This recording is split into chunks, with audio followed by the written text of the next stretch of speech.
Good morning to all of you. Today I am going to discuss two more questions.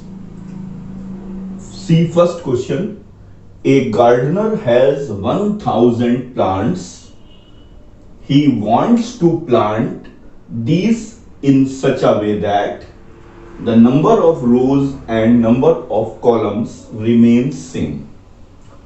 एक माली है जिसके पास 1000 पौधे हैं. वो इस तरीके से जो प्लांट को लगाना चाहता है कि जितनी भी रो हो,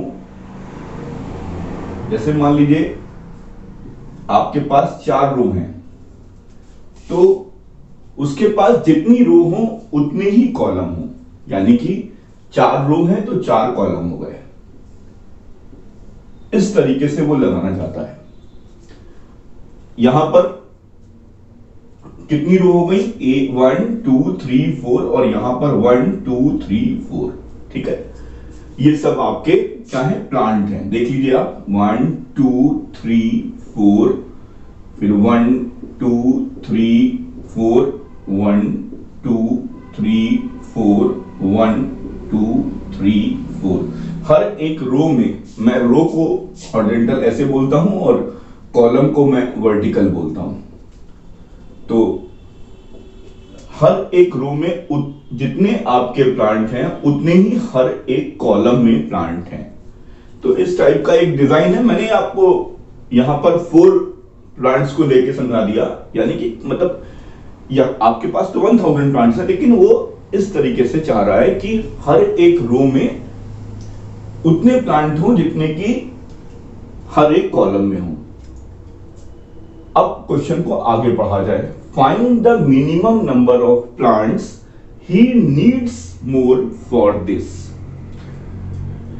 अब पहले आपको यह देखना है कि ये जो 1000 है, अगर ये परफेक्ट स्क्वायर है, मान लीजिए यहां 1000 ना होकर के 100 होता, तो आपका तुरंत आपको समझ में आ जाता कि इसका मतलब है हर एक रो में 10 प्लांट्स लगाए गए हैं और हर एक कॉलम में 10 प्लांट्स लगाए गए हैं. तभी तो आपका 10 इंटू 10 हुआ.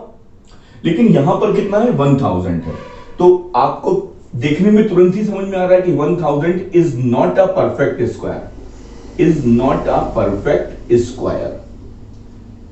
अब इसमें या तो कुछ पौधे हम क्या कर दें? रिमूव कर दें, हटा दें, या कुछ पौधे और उसमें ऐड कर दें, तो हमारा क्या हो जाएगा? वो परफेक्ट स्क्वायर हो जाएगा. और जैसे ही परफेक्ट स्क्वायर होगा वैसे ही हमारी रो में उतने ही पौधे होंगे जितने कि हमारे कॉलम में होंगे. कहने का ये मतलब है कि number of rows and number of columns remain same. जितने पौधे रो में होंगे उतने ही पौधे कॉलम में होंगे. तो क्वेश्चन 2 तरीके से पूछा जा सकता है आपसे कि इसमें क्या ऐड कर दें. यानी कि मैंने इससे पिछले लेक्चर में आपको बताया था कि find the least number which must be added with this number, और एक क्वेश्चन बताया था find the least number which must be removed from this number. तो यहां पर ये क्वेश्चन अगर नीड्स मोर का आता है तो इसका मतलब है आपको इसमें क्या ऐड करें, कौन सा, कितने प्लांट्स इसमें और ऐड करें कि ये आपका परफेक्ट स्क्वायर हो जाए. Number of rows and number of columns remain same का मतलब है to get a perfect square. तो मैं आपको इसी एक क्वेश्चन में दोनों रूल्स को आपको समझा देता हूं. पहले मैं बात करता हूं एडिशन की, बात करता हूं आंसर 1. सबसे पहला काम है, मैंने आपको बताया भी था कि जब एडिशन और सब्ट्रैक्शन का क्वेश्चन आता है तो वहां पर आपको यूज करना है डिवीजन मेथड का. Use division method.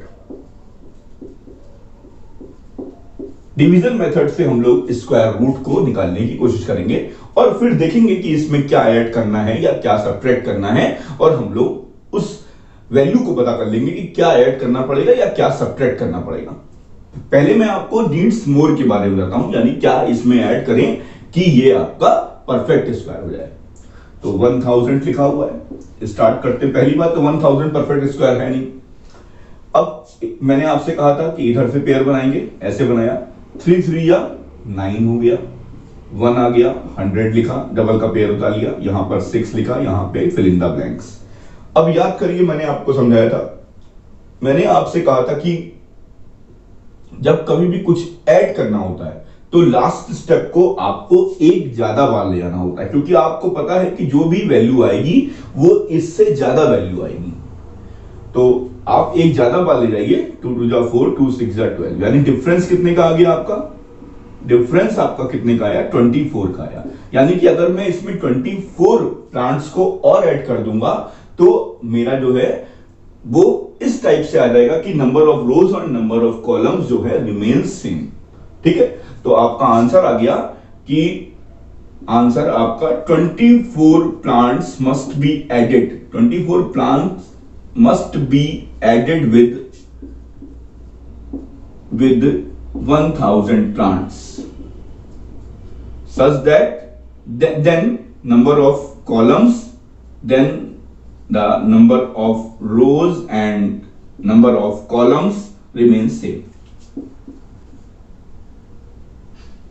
Columns remains same, या इसका मतलब आप ये भी कह सकते हैं कि ये आपका जैसे ही आप 24 ऐड करेंगे तो ये आपका must be a perfect square to get a perfect square. अब यही क्वेश्चन अगर मान लीजिए आपका होता कि इसमें हम क्या रिमूव कर दें, अब अगर यही क्वेश्चन आपका होता कि इसमें हम क्या रिमूव कर दें, अब मैं बात कर रहा हूं रिमूव वाली, ये बात थी एडिशन वाली, अब मैं बात कर रहा हूं रिमूव वाली। तो रिमूव में क्या करना है, मैंने आपको बताया था, रिमूव में हम लोग लास्ट वाले स्टेप को, जो लास्ट वाला स्टेप है उसको हम लोग क्या करेंगे, यहां पर लास्ट वाले स्टेप को हम लोग एक बार ही ले जाएंगे, जैसा करते हैं वैसा ही काम करेंगे। मैंने आपको समझाया था, पूरी एक एक बात को मैंने आपको समझाया हुआ है। ये आपका 39, यानी कि इसमें 39 प्लांट्स जो must be subtract from 1000 plant, then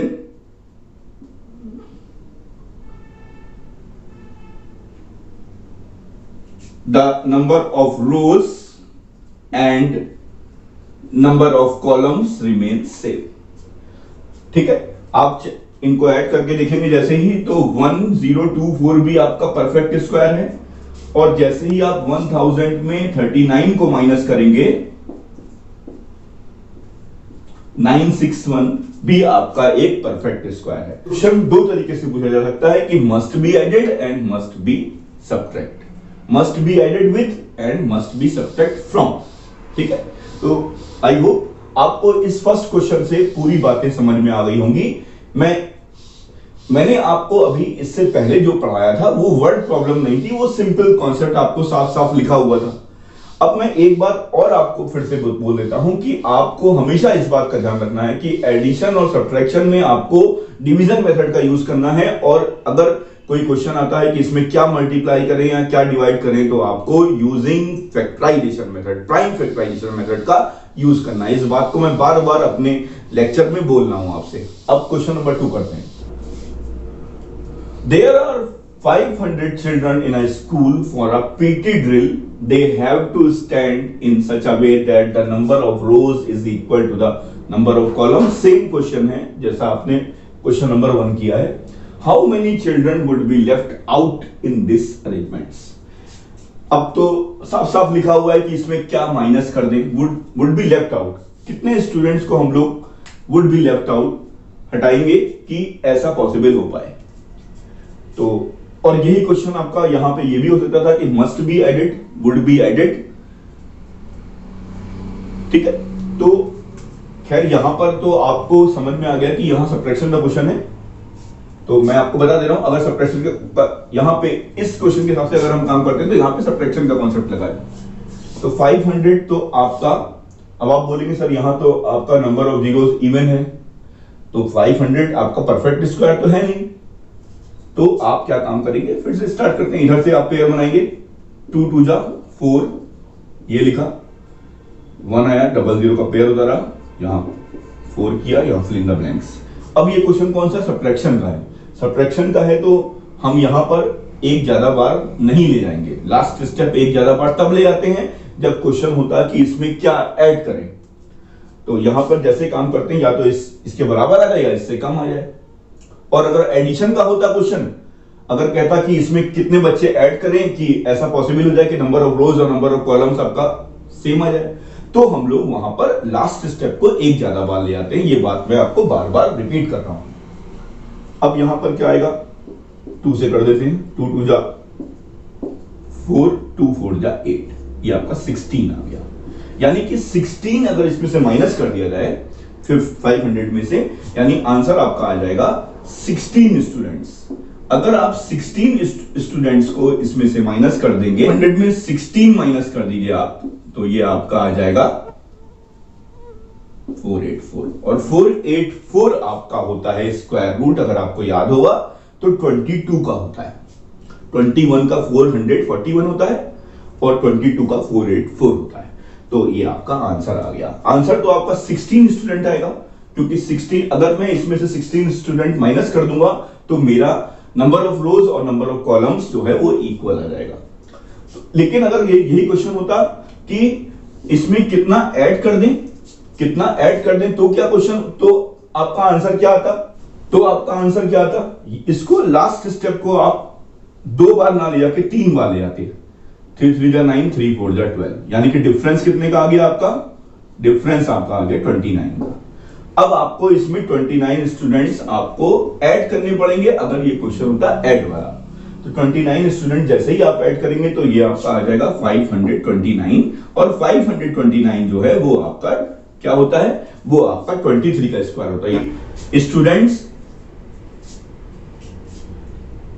23 जो बच्चे हैं उनको आप इस तरीके से बैठाएंगे, हर एक रो में 23 बच्चा बैठेगा और हर एक कॉलम में 23 बच्चा बैठेगा, तब जाकर के आप जैसा अरेंजमेंट चाहते हैं वैसा का वैसा आपका होगा। Thank you very much.